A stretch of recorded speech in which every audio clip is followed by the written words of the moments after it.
హైదరాబాద్లోని ఫిల్మ్ కార్యాలయం వద్ద సినీ కార్మికులు ఆందోళన చేపట్టారు. ఫిల్మ్ ఫెడరేషన్ ఆధ్వర్యంలో భారీ ధర్నా నిర్వహించారు. ఈ ఆందోళనకు కృష్ణానగర్ నుంచి 24 యూనియన్ల కార్మికులు భారీగా తరలివచ్చారు. వేతనాలు పెంచాలంటూ పెద్ద ఎత్తున నినాదాలు చేశారు. శనివారం నిర్మాతలు కార్మిక సంఘాలకు మధ్య జరిగిన చర్చలు విఫలమయ్యాయి. 3 కేటగిరీలుగా విభజించి కార్మికుల వేతనాల్ని పెంచాలని నిర్మాతల నిర్ణయం తీసుకున్నారు. అయితే నిర్మాతల నిర్ణయంపై కార్మిక సంఘాలు అసంతృప్తి వ్యక్తం చేశాయి. ఈ నేపథ్యంలో ఆదివారం ఫిల్మ్ ఫెడరేషన్ కార్యాలయం వద్ద సినీ కార్మికుల ఆందోళన చేపట్టారు.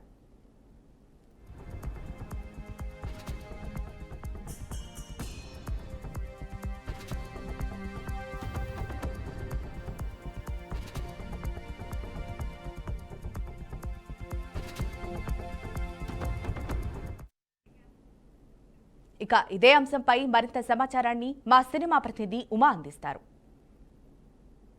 ఇంకా ఒక కొలిక్కి రాలేదు. గత 6 రోజుల నుంచి కూడా మనం చూస్తూనే ఉన్నాము. టీజీ విశ్వప్రసాద్ గారు చేసిన వ్యాఖ్యలకి కంపల్సరీ మాకు 90 లక్షలు కట్టాలి అంటూ ఇప్పుడు డిమాండ్ తీసుకొచ్చారు. సో అసలు ఏంటి వీళ్ళు ఎప్పుడు దీనికి పరిష్కారం అనేది దొరుకుతుందనేది వీళ్ళని అడిగి తెలుసుకుందాం. నమస్తే సార్. నమస్తే అండి. సార్, ఎందుకు ఒకేసారి 30% పెంచడం అంటే కష్టం అవుతుందని ప్రొడ్యూసర్స్ చెప్తున్నారు. ఇప్పటికే మిగతా ఇండస్ట్రీస్ కన్నా తెలుగు ఇండస్ట్రీలో వేతనాలు ఎక్కువ ఇస్తున్నాము. ఇప్పుడు మళ్ళీ 30% అనే పాటి ఇక్కడ సూపర్ హిట్ సినిమాలు లేవు, ఓటీటీస్ వచ్చినాయి అనే విధానంగా ప్రొడ్యూసర్స్ చెప్తున్నారు. సో మీ వాదన ఏంటి? మీరు ఎలా పెంచమని అడుగుతున్నారు? అసలు ఇప్పుడు సినిమా ఫీల్డ్ లో వచ్చేసి చెన్నై నుంచి ఇక్కడికి వచ్చిన తర్వాత గత 33 సంవత్సరాలు బట్టి ఇక్కడ ఇండస్ట్రీ ఉందండి. 1970 నుంచి ఇప్పటి వరకు యూనియన్స్ ఉన్నాయి. యూనియన్ అనుబంధంగానే అందరూ వారి వేజెస్ ని బట్టి వర్క్ చేస్తూ ఉంటారు. మేము అడిగేది ఏంటంటే ఇప్పుడు 30% అనేది ఒక ఫిగర్ చెప్పేసి మమ్మల్ని చూస్తున్నారు, కానీ సంవత్సరానికి 10% పెంచుతానని ఒక ఒప్పందం ఉన్నది. ఆ ఒప్పందాన్ని సంవత్సరానికి ఒకసారి పెంచకుండా ఇప్పుడు 3 సంవత్సరాలు అయ్యేటానికి వాళ్ళకి ఏమవుతుందంటే 30% అనేది ఒక వచ్చి ఎక్కువ పర్సెంట్ అని చెప్పేసి వాళ్ళు ఫీల్ అవుతున్నారు. బడ్జెట్ వేరంగా చూసుకుంటే అందరూ మా అందరికీ అంటే 24 క్రాఫ్ట్ల యూనియన్లు అందరూ మేము 3 రోజులు 4 రోజులు తప్పితే ఎక్కువ రోజులు వర్క్ చేసే కాదు. మేము చేసేది 5 రోజులు 10 రోజుల కంటే ఎక్కువ చేయము. అలాంటిది ఎప్పటి నుంచో 3 నెలల బట్టి మా వాళ్ళు చర్చలు జరుపుతున్నారు. ఫెడరేషన్తో, మా యూనియన్ మెంబర్స్తో, నిర్మాతలతో చర్చలు జరుపుతూ ఇది అని చెప్పేసి అంటున్నారు. వ్యయం కాస్ట్ పెరిగింది కాబట్టి ఈరోజు అందరికీ తెలుసు. ఒకప్పుడు 2000 3000 ఉన్న రెంట్లు ఈరోజు 15,000 ఉన్నాయి. ప్రతి ఒక్కరికి తెలిసిన విషయం. వ్యయం కాస్ట్ పెరిగిందని, ఓటీటీ వచ్చిందని, లేదంటే వచ్చిందని చెప్పేసి అంటున్నారు. కానీ పెద్ద మనసు చేసుకుని వాళ్ళందరూ కలగజేసుకుని మా అందరితో మాట్లాడతారని మేము అనుకుంటున్నాం. వాళ్ళు అనుకుంటున్నారు అట్లా అని. మాతో కూర్చొని చర్చించి మాట్లాడితే దాని గురించి మా లీడర్స్ కూడా మాట్లాడి ఫెడరేషన్ వాళ్ళు నిర్మాతలతో మాట్లాడి ఒక కొలిక్కి వస్తుందని మా అభిప్రాయం. అంటే ఇప్పుడు వాళ్ళు చెప్పే వాదన ఏంటంటే మిగతా అన్ని ఇండస్ట్రీల కన్నా, తమిళ్ గానీ మలయాళం గానీ మిగతా ఉన్న ఇండస్ట్రీలు అన్నిటికన్నా కూడా వేజెస్ వచ్చేసి తెలుగులోనే ఎక్కువ ఇస్తున్నాము అనే ఒక మాట కూడా వినిపిస్తుంది. దీని గురించి ఏమంటారు? అంటే మిగతా వాళ్ళతో కంపేర్ చేస్తే మనకి ఎక్కువే ఉన్నట్లేనా? ఎక్కువేం లేదండి. ఆల్రెడీ చెన్నై వాళ్ళది మనకన్నా ఎక్కువ ఉన్నది. వాళ్ళకు ప్రతి ఇయర్ 10% పెంచుతూ ఉంటారు. వాళ్ళు కరెక్ట్ గానే ఉన్నది. కంపేర్ చేయండి. అక్కడ కాస్ట్ ఆఫ్ లివింగ్ చూడండి, ఇక్కడ కాస్ట్ ఆఫ్ లివింగ్ చూడండి. ఇవాళ ఒక హాస్పిటల్కి వెళ్ళాలంటే 50,000 1,00,000 రూపాయలు అవుతుంది. ఒక పిల్లల్ని చదివించాలంటే 50,000 నుంచి 1,00,000 రూపాయల వరకు అవుతుంది. అలా చిన్నపిల్లల స్కూళ్ళు చూడండి, వైద్యం చూడండి, ప్లస్ మా హార్డ్ వర్క్ చూడండి. ఒక సాంగ్ ఉందంటే వారానికి ముందు నుంచే మాకు రిహార్సల్స్ చేపిస్తారు. మేము అందరం ఆడి అందరివి మోకాళ్ళు అరిగిపోయినాయి. మా ఆరోగ్యం ఎట్లా ఉంటుంది? మేము అడుగుతున్నది న్యాయబద్దమైన పెంపునే అడుగుతున్నాం, కానీ 10%ది 10 3 ఇయర్స్ 30% అడుగుతున్నాం, కానీ ఎక్కువ ఏం అడుగుతలేదు. మీరు ఏ బెంగళూరు చూడండి, మన తమిళనాడు చూడండి, ఏ స్టేట్ తో అయినా కంపేర్ చేసినా మనం ఎక్కువేం లేదు. మనది నార్మల్ గానే ఉన్నది. వాళ్ళకన్నా ఎక్కువేం లేదు. ప్లస్ మా హార్డ్ వర్క్ చూడండి. మేము ఎన్ని గంటలు 18 అవర్స్ పనిచేస్తాం. మేము మళ్ళీ డే నైట్ లేకుండా రిహార్సల్స్ ఉంటాయి. మా ఆరోగ్యం మొత్తం పాడైపోతుంది. ప్లస్ అదే ఇప్పుడు ప్రతి ఒక్కటి ఏది చూసినా కూడా ప్రతిదీ రేట్లు పెరిగినాయండి.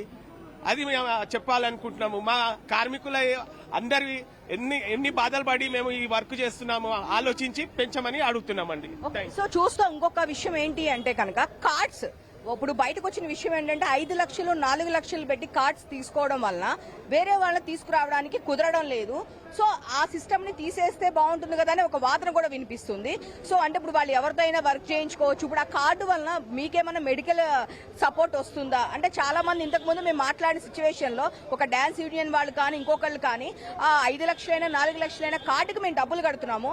ఒక పర్సన్ కి యాక్సిడెంట్ అయ్యిందంటే మేము అందరం చందాలు వేసుకొని ఇవ్వాల్సి వచ్చిన పరిస్థితే తప్ప దాని వలన ఏ ఇది ఉండదు. మేము రిటైర్ అయిపోయేటప్పుడు మాకు కార్డుకి 3 లక్షలు ఇస్తారు. మేము 5 లక్షలు పే చేస్తున్నాము, మాకు 3 లక్షలు ఇస్తున్నారు. సో దానివల్ల మాకు యూజ్ లేదు. ఓన్లీ మేము పనిచేసిన రోజులు మాత్రమే యూజ్ అన్నట్లు ఇప్పుడు యూనియన్ వాళ్ళు కూడా కొంతమంది మాట్లాడుతున్నారు. సో మీకేమన్నా మెడికల్ ఫెసిలిటీస్ కానీ ఏమన్నా వస్తాయండి? మంచి మాట చెప్పారమ్మా.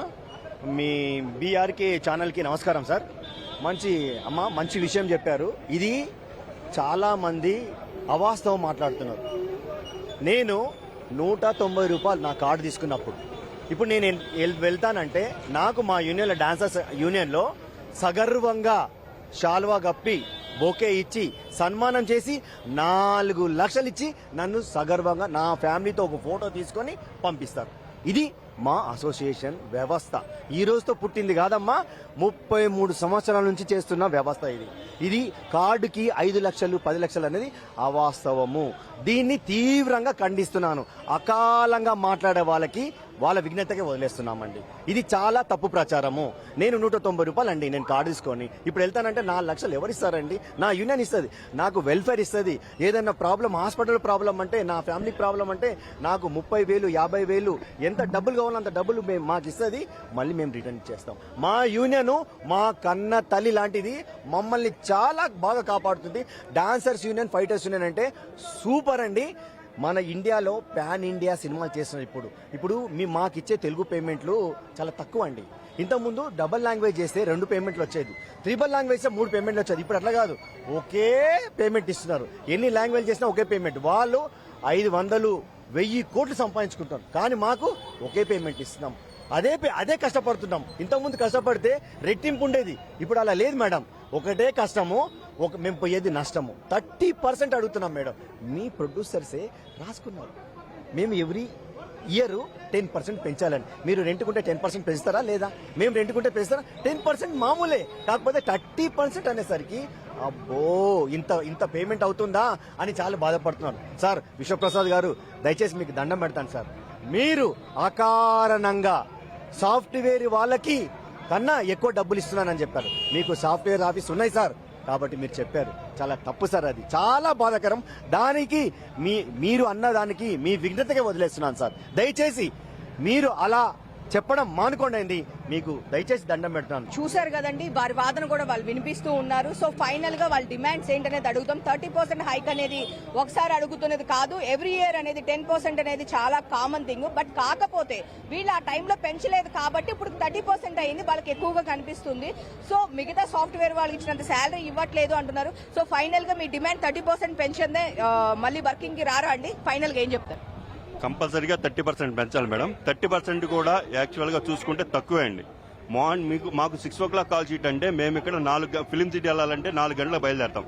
4 గంటలకు బయలుదేరాలంటే మేము ఇంటి దగ్గర నుంచి 3-3:30కి బయలుదేరితే తప్ప మేము పికప్ పాయింట్ కి 4 గంటలకు చేరుకోలేం. అక్కడి నుంచి బయలుదేరి ట్రావెల్ చేసి వెళ్ళి అక్కడ కాస్ట్యూమర్స్ ఎగ్జాక్ట్ గా కాస్ట్యూమర్స్ 6 o'clock ఉండాలి అంటే కాస్ట్యూమర్స్ 1/2 hour పైన పడుతుంది ఇవన్నీ చేసుకుంటా కూడా. కానీ అక్కడ 6 o'clock చూస్తున్నారు తప్ప మేము ఇక్కడ ఎన్ని గంటలు లెగుస్తున్నాము, ఎన్ని గంటలకు వస్తున్నాము అనేది ఒకటైతే మళ్ళీ ఈవినింగ్ వచ్చేపాటికి 10 అవుతుంది. అంటే మార్నింగ్ ఇక్కడ మేము 3 o'clock 3:30 బయలుదేరితే నైట్ 10 o'clock వస్తాం. అంటే ఆ రకంగా ఎన్ని గంటల వర్క్ అవుతుంది మాకు. ఇదివరకు అంటే పక్కన ఉండేవి, రామనాథ్ స్టూడియోనో లేదంటే అన్నపూర్ణ స్టూడియోనో 7 acres నానక్ రామగడనో ఉండే. ఇప్పుడు అన్ని సిటీ అవుట్స్కట్స్ లో ఉంటున్నాయి. ఫిలిం సిటీ కానీ లేదంటే వేరే శంషాబాద్ కానీ ఉండి అన్ని చోట్లకి వెళ్ళాలంటే మేము ఇంకా 1 hour ఎక్స్ట్రా ముందుగా బయలుదేరాల్సి వస్తుంది. ట్రావెలింగ్ ఇంకా 1 hour ఎక్స్ట్రా పడుతుంది.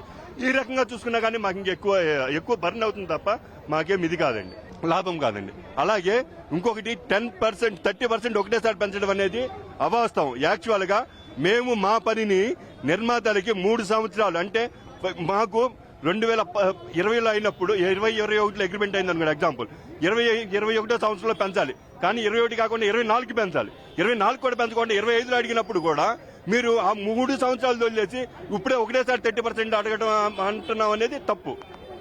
యాక్చువల్గా ఎవ్రీ ఇయర్ పేల్చాల్సిన ఈ ఆరియర్స్ ని 3 years ఒక గ్యాప్ రావడం వల్ల హెవీ అమౌంట్ అనిపిస్తుంది. దయచేసి ప్రొడ్యూసర్ అనే వాళ్ళు main super in the industry, వాళ్ళు దయచేసి మా డాన్సర్స్ మీద 24 కార్డ్స్ మీద దయదలిచి మాకు ఆరియర్స్ పెంచాల్సి కోరుతున్నాము. కంపల్సరీ వర్క్ చేయడం సిద్ధంగా ఉన్నాం, కానీ మా బాధలు మీరు పట్టించుకోవాలని కోరుకుంటున్నాం.